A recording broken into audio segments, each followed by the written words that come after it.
दोस्तों मैं आज भागवत कथा में गया था। मैंने पूरा वीडियो बनाया है, देखते रहिए, लाइक करिए, शेयर कीजिए, कमेंट कीजिए। बहुत ही अच्छा भागवत हुआ वहाँ पर। जिस दिन से साथ कन्हैया गया था उस दिन से आज तक किसी ने पानी नहीं पिया।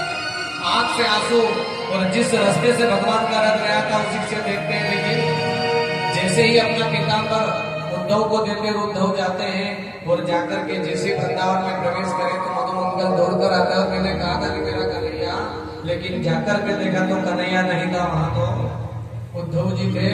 उद्धव जी से कहा कि आप आए, उसने कृष्ण को नहीं भेजा। बोले भैया वो ब्रह्म है। बोले वो ब्रह्म होगा, लेकिन जिसने हमारे साथ गैया चराई माखन की लीला की वो कैसे। जैसे ही अक्रूर जी वृंदावन में प्रवेश करते हैं तो कहते हैं वहां की कुछ गोपियां मिली और गोपियों से उन्होंने पूछा कि भैया नंद का भवन कहाँ है। तो गोपियों ने कहा कि आप मथुरा से आए हो। बोले आपको कैसे पता कि मैं मथुरा से आया हूँ। बोले ब्रज का अगर कोई होगा तो उसे पता बताने की जरूरत नहीं है, आप ही मथुरा से आए हो मतलब आपको पता नहीं है। बोले नंद का भवन कहाँ है। बोले ये जो पानी बह रहा है इसके सहारे चले जाना। बोले नाले का पानी। बोले नाले का पानी नहीं है तो नंद यशोदा की आंखों का पानी है। जब नोटों ने रंग बदले थे, जब नोटों ने रंग बदले थे तो हमारी ये हालत हो गई थी साहब। तो जब औलाद है तो उस माँ बाप का क्या हाल होता है। लेकिन आज और बार बार झूला देती है।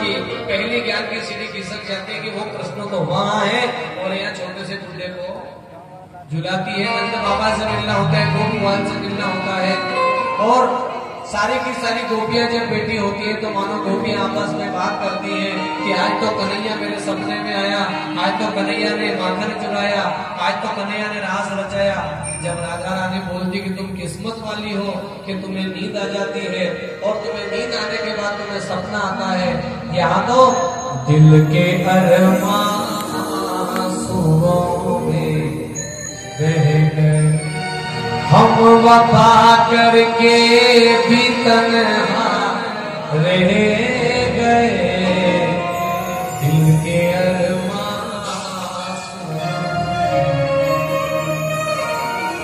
तुम किस्मत वाले उस कन्हैया के तुम्हें दर्शन होते हैं। जब गोपियों से मिलता है तो कृष्ण तन कृष्ण मन कृष्ण ही हमारो जन आठो, या उद्धव हमें कृष्ण ही सो काम है। उद्धव जैसे ज्ञानी को भी भर ना पड़ा है पानी। गोपियों से पूछिए कि योग किसे कहते हैं और रोग की दवा जुबानी।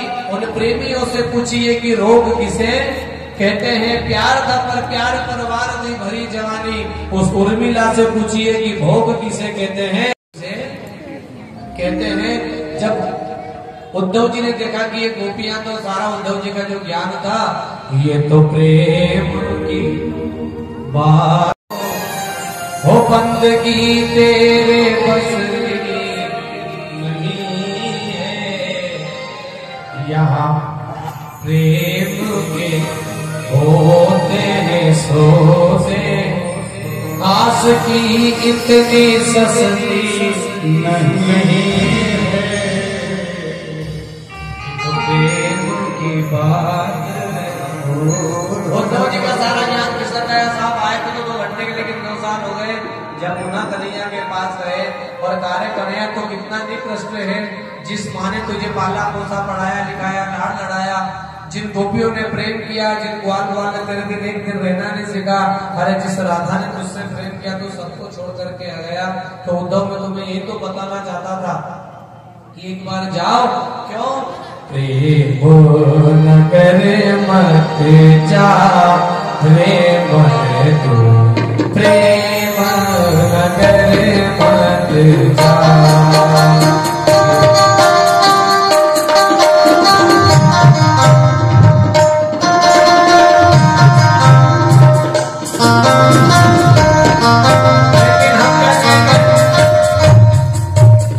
राजीव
जहाँ पर कुंडिनपुर के राजा भीष्मक जिनकी बेटी का नाम है और रुक्मणी जो स्वयं लक्ष्मी का अवतार है और उसके भाई रुक्मी ने उस रुक्मणी का जो संबंध था वो तय कर दिया चंदेरी के राजा शिशुपाल से।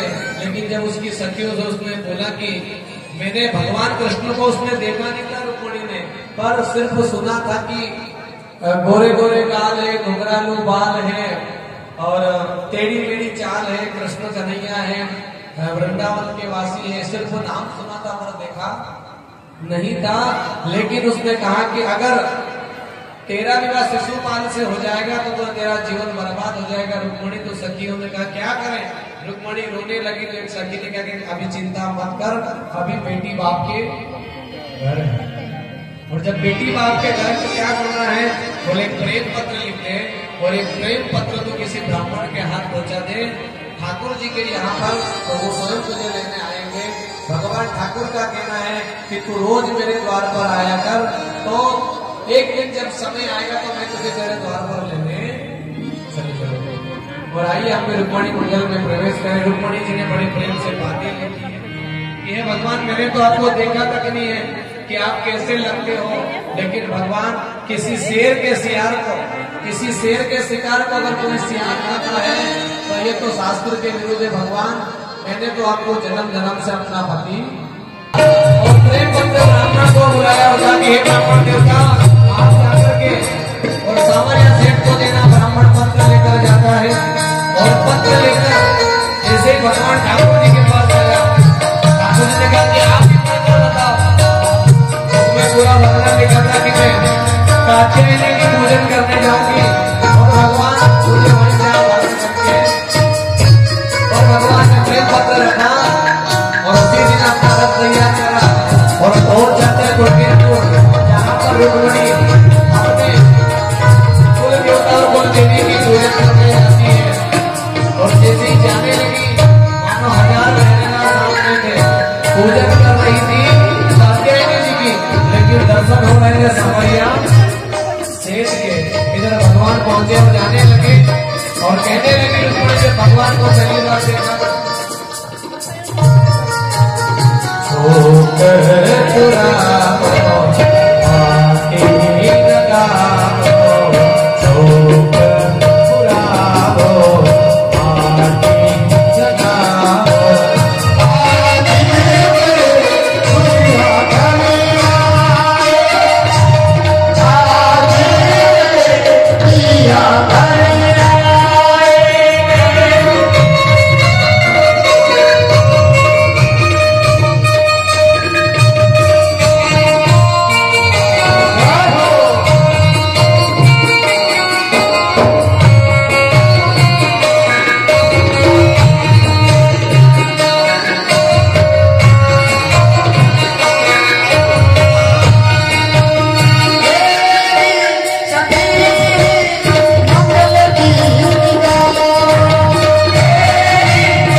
और जब कहने लगी कि आओ मेरी सखियों मुझे मेहंदी लगा दो, आओ मेरी सखियां मुझे मेहंदी लगा दो, आओ मेरी सखियों मुझे मेहंदी लगा दो, आओ मेरी सखियां मुझे मेहंदी लगा दो, लगा दो मुझे ऐसी सजा दो, लगा दो मुझे ऐसी सजा दो, लगा दो मुझे ऐसी सजा दो, लगा दो मुझे ऐसी सजा दो।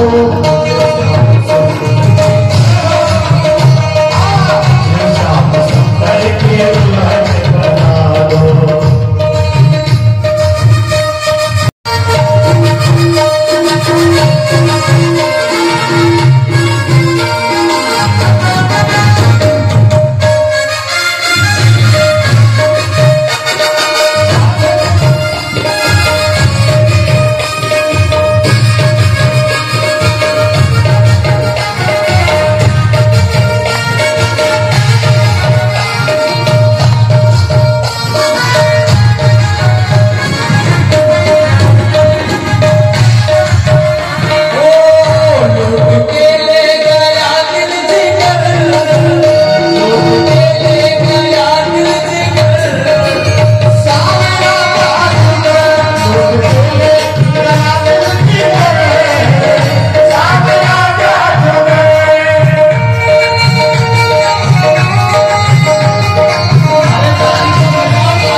भगवान कृष्ण से लड़ने गया। भगवान कृष्ण ने बहुत मारा, पर फिर रुक्मिणी को दया आई कि है तो आपका ही साला, हो गई शादी। बोले आप साला बन गए, आपको तो रुक्मिणी को वापस घर भेज दिया और फिर व्यवस्थित धूमधाम से बारात लेकर के और भगवान कुंडिनपुर जाते हैं। तो आइए आप और आप भी भगवान रुक्मिणी और कृष्ण, चलिए खड़े हो जाइए दोनों। रुक्मिणी की इच्छा है शादी की।